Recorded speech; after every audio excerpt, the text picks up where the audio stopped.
Hi everyone and welcome to this first ever video interview for the Human Factor Security podcast. We have been off air for a couple of months, but we have saved some brilliant guests for our return.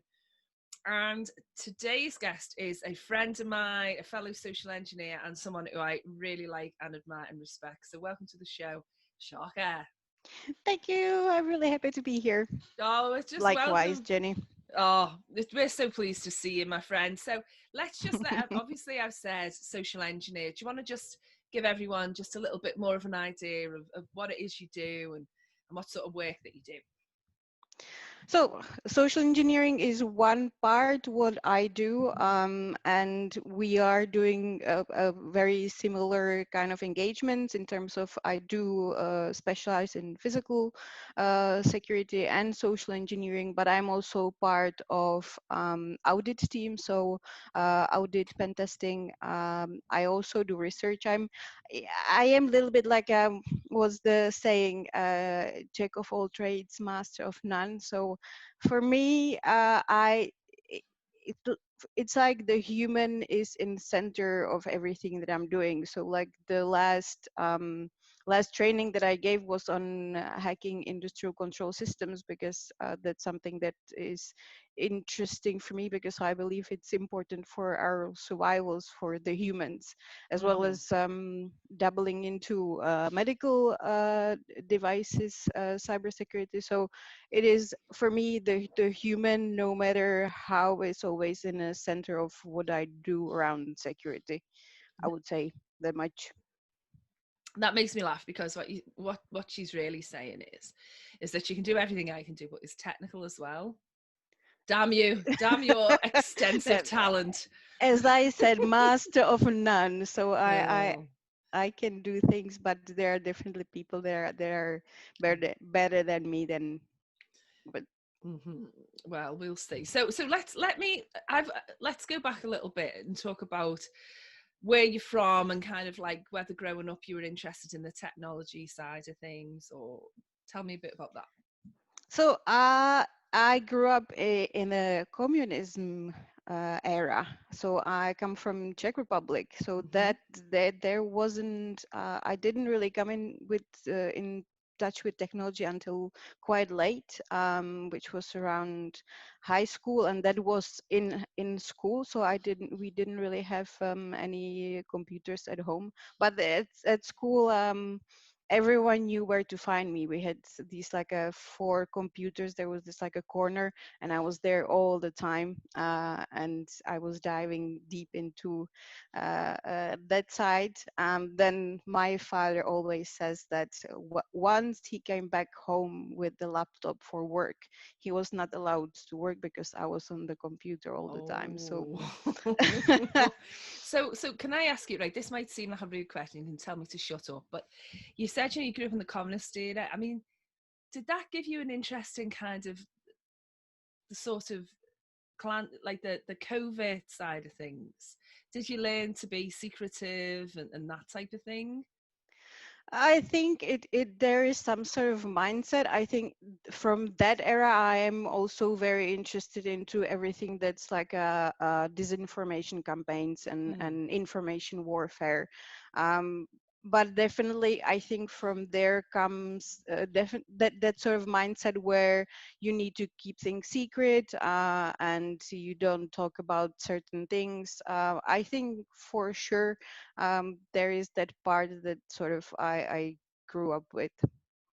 Yeah, because I've always wondered about that. I've always thought, well, there must have just been that extra dimension to the culture that in the end has helped you be so good at what you do, I think. Definitely, because my family was quite involved in like the anti-regime part. So we definitely were growing up with being sort of secretive about this, but also had another effect because there was lots of people around culture. So that made me grow into these sort of two dimensions as well because Hmm. music was a big part of my life for a really long time. Yeah, because you helped out at festivals and stuff like that and concerts, didn't you? I mean, and still. it's a huge thing for you. Yeah, because well, I started as a DJ. Hmm. Then I was organizing small parties that could, as well as little festivals. Then I actually went into VJing, which is like the Mm. visual DJ. Then I had my own label. I actually was Was it I called Sharka? What was your label called? No, there was that label doesn't exist, and I would rather perhaps not say. Maybe someone Oh, who's good, okay, but okay, someone who's good at OSINT will find, because I was released as an artist as well because I was doing spoken word. okay. So it's I do it during my OSINT courses. It's one thing that I'm giving people to try to find my music career. Oh, I So see. Okay, so I will awesome. not give it away because it's No, part of don't my give it away. OSINT courses. Yes. Yeah, don't give it away. But I find it, that's just, it makes me laugh. So can I ask then? Because one thing I have on physical jobs is I play a song when I get out of the building and I get to my car, or I get to the car, and that you get that shivery rush. Do you know what I mean? That you've done it, and the nerves kick in and everything. Or at least it does for me. Nothing happens to me till I'm sitting down afterwards, and then I kind of get the shakes. Um, do you have a song? Do you pick songs and play one? Because I'll always play a song based on how I think it went. So, for example, but I'm so much older than you. But I tend to play like rock music, so I'll play things like I've got one of the classics is Queen. I'll play Queen. Another one, Bites the Dust. Does music come into the job at all? Do you listen to Uh, music to distract you or anything like that? Definitely. Usually before trying to sort of like calm myself down, I play classical music. Mm-hmm. And then usually after, but as you were saying, it also depends how it went. How it went. But usually rock music as well, like Blur. um I think Gorillas. it's Blur, right? Song 2 is from, yeah. Yeah, song two is a good one. Just to get away.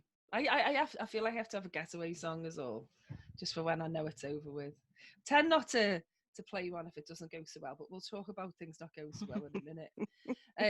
So okay, so here you are, growing up, there's you're in the sort of communist area and everything. There's not many computers, but those computers that are around you, you're paying attention to, and you're starting to kind of look at them. You become like a DJ, and obviously there's technology in that. When did the idea of security as something that you could work in that industry sort of hit you? What was there a moment, or did you just fall into it? So I actually wanted to study computers, but due to some other stuff, it didn't happen. But I sort of went around and I got into a job where I was doing technical support. And the first day of the job, I was going around into different teams, trying to understand what is it that they are doing, because I will be mostly communicating with all of them. Mm-hmm. um, and I remember at the first day, the last session was with the security team. And that's when because I think that the music helped me in being sort of like understanding things on different level. So Mm-hmm. the security, for me, it was like everything connected all of a sudden. And it's, for me, it was like, that's really the important part, and that's where I can help, and that's where I want to go, and that's what I was after since So you were then. born to do it. I don't know if born, but You it's were. it's I really for me it was like everything connected, and it was like, that's my place and that's what I want to do. So what's your favourite part now? Because yeah, I'm going to ask you in a minute about what that flag behind you. But one of the things that I think the reason that you and me kind of got on, and certainly why we met, was because we both do the physical side of it. Although I'm old now, an old lady, I do less fit than you. Um, but you always say, famously, you've said that it's people think it's a lot more kind of James Bond than it really is. So so talk to me a bit about that, and tell me what your favourite bits of the physical side of things are, and then we'll talk a little bit about some of the psychology. Well, I just think that in general, this like a social engineering and especially the physical security, it's being sort of glorified because most of the talks that we hear are the crazy cool stories, Mm-hmm. but and that's why I think I was just sharing with my colleagues this week my first talk. Mm-hmm. And at the beginning of the talk, I asked, "Did you come to hear stories?" Because actually the talk was named, I believe, "Social Engineering Tales from a Pirate Queen," and Mm-hmm. everyone is like, "Yeah, yeah." I'm like, "You've been social engineered I because know that. I know. It's I'm not." Manchester, wasn't it? B-sides Yeah, Manchester yes, 2018. yes. Yes. And I was like, "You were a social engineer because I came here because I want to talk about what goes into that, what then the product itself, maybe the really cool story, but I am really interested into what goes into it." And so I started speaking about what you speak about. That's why we get on so well, because I think we see the same important things. But and then after talking about what goes into it, I recently been sort of talking a lot about how sort of the hard work, the maybe a little bit the boring stuff that makes a big part of the preparations, the sitting behind computers, just following around people. And Mm. so I think that there is a lot more that goes into it than just the cool stories. Yeah. I mean, I think people. It's like it's like trying to find the story behind the data when you're doing OSINT, and I mean, I'm guilty of it. I tell a lot of stories in my talks, but I think only because if I stood there and told the stories of every lead that I followed that led to nothing, you know, that Mm. was that all the times that other hours that I was there, sort of chasing something that I couldn't use, I just don't think it makes for such a good talk. But when you did it, I think the angle that you were coming at was it got silly, really, the talks, and you were trying to show people, this is a cool job, but there's a lot of hard work in the job. Mm. I mean, that was the point, wasn't it? It was, that Yeah, it's not so dramatic all of the time. But exactly. you're the one that calls it the action phase. Yeah, because that's really because there was this phase where it's like a remote that you can do from home, and then you do the action, and that's why it's cool. Yeah, I will never, I'm not saying it's not cool. I really enjoyed it, and I really think it's these stories. I do tell stories sometimes too, to sort of portray what I'm trying to explain, but I think it's it is still big part, and it's fun, but there is stuff around that I think that we need to bring people into. It's true, because otherwise, I think, it's become the cool job, the cool thing to put on your CV, and there's people who I think just think it's the easiest thing in the world. Yeah, I talk about people think it's about tailgating. A lot of people say, "Oh, you just tailgate in." You don't realize that to do. Sometimes you get lucky, right? But a lot of the time, you've got, which gate, which card, which person. It's not. You can't just stroll in. But I was definitely the same at the beginning. I think that when I did my first ever job, I was going there to tailgate, and that didn't go very well. Tell me about it. Yeah, well, I was so nervous because it was the first time ever, and I had no experience because obviously I never broke into somewhere before. Mm-hmm. Uh, and so I came there, and I had my like a fake vape, and I was just standing there, and then I realized that it's such a small office that no one goes there. And I was standing there for hour and a half, and there were three people separately that came there. So I'm like, it's probably not the best idea. So then I started going around. I went from the other side of the building, Mm-hmm. I was looking around. There were some CCTV cameras, but they were old and too dirty to actually. And I think they were just not working because they were too dirty to see anything. But everything was closed. So I went around again. I still waited, and I'm like, okay, I just need to go in because nothing's gonna happen here. So Uh-huh. then so then I breathe in, breathe out. I open the door, and there first like lady comes up to me. There is some sort of like a reception, and she's like, "Can I help you?" And I said, "What? I am here to go." She's like, "But that's the next doors." Oh no.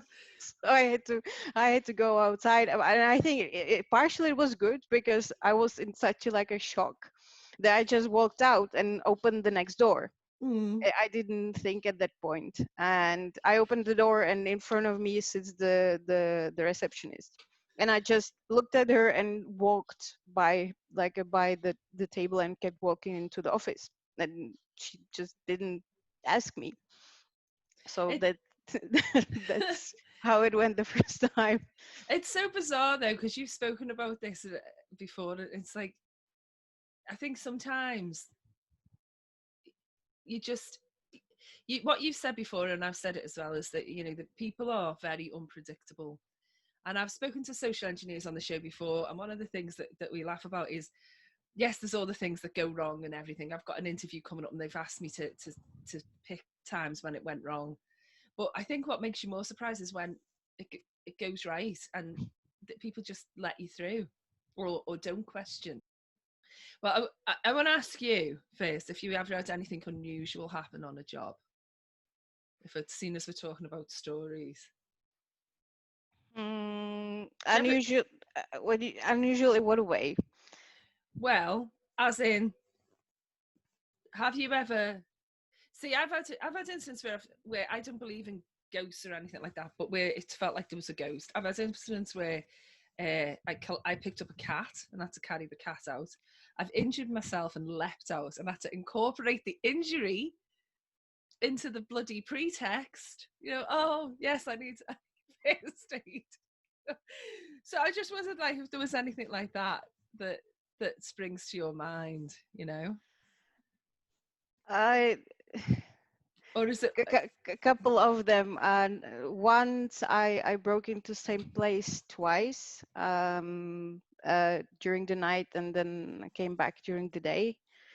Um, and then the next one, there was this really funny man because I came into the office, and he was sitting there, and I was just going around, and I was taking pictures, and he was so uninterested. And then I started trying to plug my laptop in the network, and but they had NAC, so I was like, okay. And then I tried to plug my laptop to the printer socket Right. because that doesn't have NAT. Mm-hmm. And the guy was just he didn't blink, but and he just kept eating. And it was only when I sort of approached, they had this like a little basket with like a sweets, Mm. that's when he became alarmed. And that's when he asked what I'm doing there. And I'm like, and you are, I was supposed to meet someone here, and I can't remember the contact person. He was like, Homer. And I'm like, Homer Simpson. And he just started laughing. That's where I knew that So, it, were you it went reading right. him? Were you reading his expression? Did you get anything from a micro? Was it anger at Yeah, first? the thing was that no, he was just, it was like he was surprised. It was like the sensor in his mind was set on the food. So he was like, that was for first time. It's strange that when it was a small, really small office, so he saw me. I was there for an hour, so he must Oh, have known that something was unusual. that's so and great. and yeah, so then it was like that. like that alarm went on his face. And did And did you but get the candy? And no, did you put no, it in the your thing was that I didn't even like go take it. Like I don't eat sweets. It was just that I approached it. He had some sort of like a fence around that so that Homer Simpson was funny. Because I do say to people when I've done training in the past, never eat anything and don't eat before and don't drink much before. And Yeah, no, me neither. and it's like, because teas mean wheeze. And people go, what did you? I was like, did you really? You're going to spend so much time in the bathroom, but you're not going to want to use the bathroom.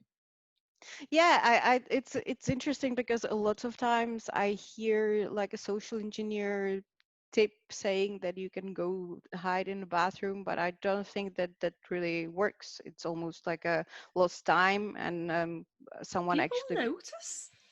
Yeah, People really notice if you've been in the toilet for any length of time. Are you all right in there? Yes. You yeah, sure? that. Yes, I'm certain. Oh my god. Yeah, no, you can't. But it is, and also someone running into a toilet and hiding, and then coming out wearing different clothes or something is noticeable as a rule. I don't think people are as stupid as we sometimes think, and then sometimes they are. No, I'm joking. No, I am. I don't mean that at all. Um. Okay, so the Pirate Queen then. A ruse to get people to come to the talk. What else? Because I really Grace O'Malley is my hero, and she was really a proper social engineer that was, and she was great at physical social engineering or security as well, because she loved going. Her father was not a pirate, but was a merchant, and she loved going on the boat with him. And he didn't want to let her come with him because obviously it was like a man's job and they were just men. Mm-hmm. So she cut her hair Mm-hmm. and she sneaked on the boat, and that's how she was working on the boat without the father knowing, and then obviously it turned into dominating the seas around Obviously. Ireland afterwards. But she was very much like a gender equality kind of person. So she was like, I'm woman, do you have a problem with it? I will still uh, reign the seas. Didn't she So meet Queen Elizabeth? she did. She was, because it was her, I think it was her husband that got caught and he was in prison. So she kidnapped someone from the royal family and then had an audience with the queen in order to negotiate. So Get she in. she was just awesome. Not that I'm approving of kidnapping necessarily, but that's coming at something from the side. I quite like that, really. And it's a cool thing. Female I don't know. I pirates. really like that. Yeah, because I think pirates, they are very much they are thinking out of the box, and they have to be good at also at reading people and understanding what's the what's happening around them and what they're how they should uh, approach things. So I really I think it's they were really good. They were like the OGs of physical security. And you know what this brings me to? I can ask you a question now. A lot of the questions that I'm going to ask you, or that you're always asked, is what I'm asked. And this one, I hate being asked this one in some ways. Because the question I know you've been asked before, and you and me have been on panels and both been asked, or one of us has been asked, I is the think where fame. I know where you're going. Well, you know what I'm going to say. So here's the question. You ready? I'll put So my if it's easier for women as a social engineer, Yes. right? So let me ask you very seriously. So, is it easier for you as a woman to be a social engineer? I really we both hate the I question hate this because question. it's all, I don't know, but it's at the end of the day it says more about the person that asks the question than anything. But it is not. It is, if you think about, if you understand what social engineering is about, it's not. It depends on who the target is. what the situation is. It's almost a little bit harder because most of the targets, the stuff that we are social engineering would be someone who's customer facing. So these would be more likely women than men, and women would be more alarmed and more attentive to other women than a man. So no, I don't think it's easier. No, no, it's That's my not. answer. No, it's incredibly difficult. I mean, I've always said the same, more or less the same. And the reason I hate the question isn't because I can completely understand why people want to ask me it. I'm not, I suppose, but I don't like it because it's complicated, isn't it? It's context. One of, like I've said before, and you know, you've had this conversation on panels and in other places before, where one of the most difficult things I ever had to do was get past this amazing female security guard. You know, They are the hardest and the worst. she was on to me, and I wasn't going anywhere. We had to abort and go back when she finished the shift. Abort a massively expensive, well planned out operation, full team abort, because she just, I mean, I knew she just went, "Why are you here?" Sixth And I had sense. a fake ID with just a with a picture on, just a flash, and mostly can just flash it. I say fake, it was stolen, and someone else's picture. And she saw the picture and she could see it wasn't me, right? It was a different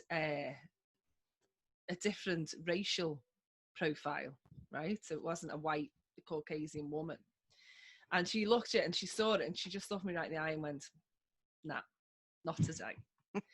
So she didn't say, "This is a fake ID" or "This is a stolen ID, that's not you," anything like that. Just sling your hook. And there was no way that I could have talked her round. Now, I'm not saying that male security guards are stupid or pay it less attention, but I know if it's a woman, I'm going to have to be a little bit more careful and work it out a bit more, because I think that, you know, they're just more, there's a natural suspicion of other Hmm. women that perhaps men.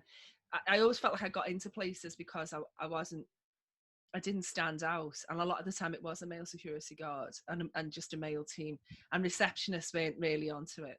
So I didn't look dangerous, but not with a security team. And that's why I hate that question, because, you know, it just implies that it's a simple thing, it's a binary thing, and it's not. Yeah, and I also get like I get messages on LinkedIn saying, "Oh yeah, you're women, you can just waltz in anywhere, and men are opening doors Do for you," you? which is yes, You get another messages off people one. who say, Yes, you're not really good at your job, people just opening the door. yeah, but it's fine. It's more room to teach people. Oh, you're Let's so say, sweet. So you see that as a teachable moment. yeah. I'll teach them a moment. Well, okay. I want to talk to you a little bit now, just really about some of the other bits and bobs you do, because like, um, you are a big part of the Besides movement, aren't you? And we've got Athens and Cairo. Talk to me a bit about that, because we were expecting you in Liverpool, which of course will be next year now. So talk to me a Yeah, bit about getting I involved I in was this. I think yeah, I was because I was moving to Switzerland at Mm-hmm. the time, and so that didn't work out, and now obviously the pandemic. But because I am big believer into again, it's all about human, so into teaching people, and so I've been creating and joining different communities, so Mm-hmm. not so for Cairo, I am the co-organizer. I came there for the first Besides Cairo. You know Amgat.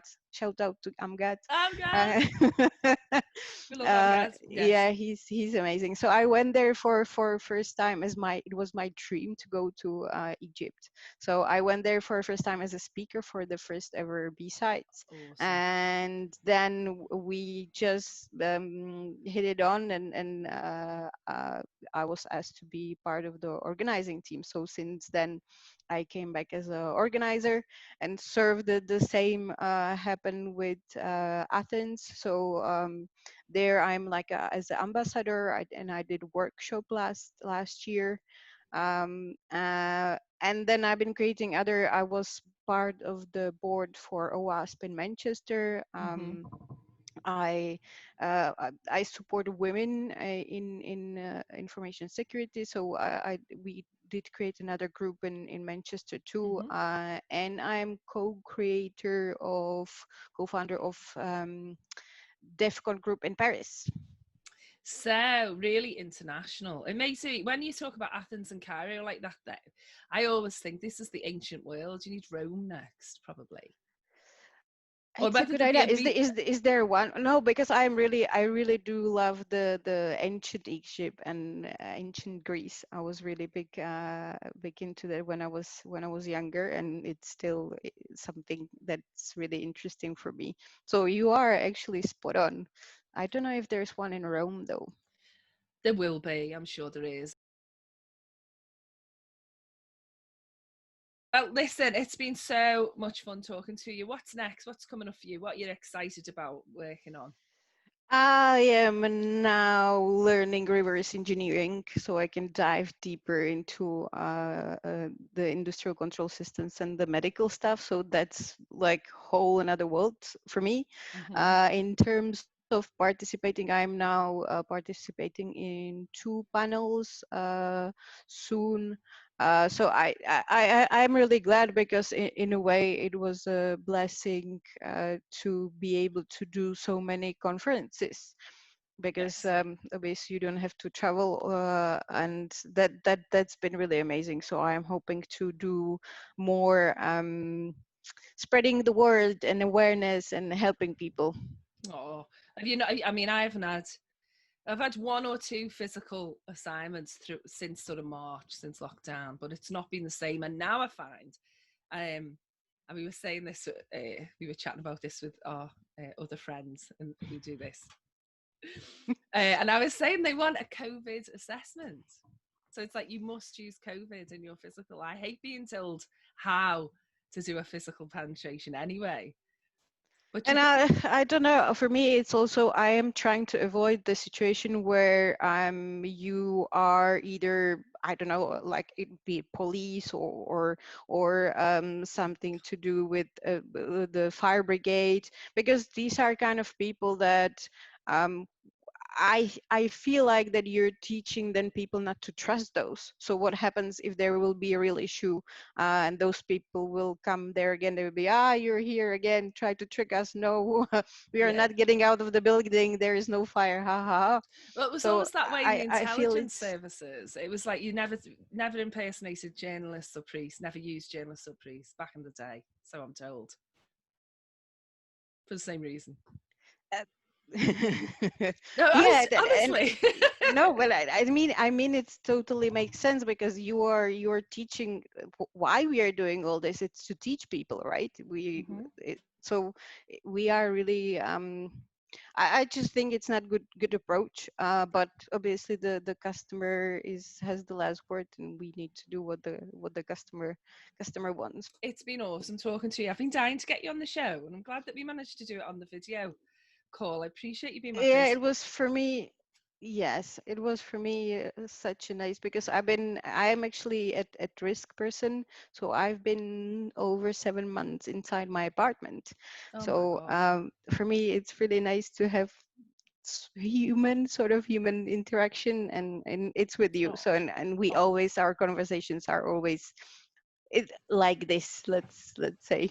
oh. Well, that's so sweet. So I'm going to send you a virtual manipulator. There we go.